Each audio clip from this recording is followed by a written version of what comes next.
يشرفونا. هكذا هم اسود الاطلس، بل هكذا هم اشبال الاطلس. المغرب لا زال حيا في هذه البطوله، والمغرب سيتالق ويواصل المشوار. افرح يا سعيد، هذه ليلتك يا سعيد. هكذا ردة فعل سعيد شيبه.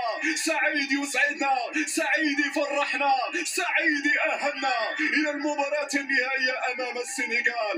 مليون مليون مبروك لاشبال الاطلس والرايه المغربيه خفاقه هنا في قسنطينه، هنا في الجزائر. لا صوت يعلو على صوت المغرب، ولا صوت هنا يعلو على صوت الاشبال. الرايه خفاقه.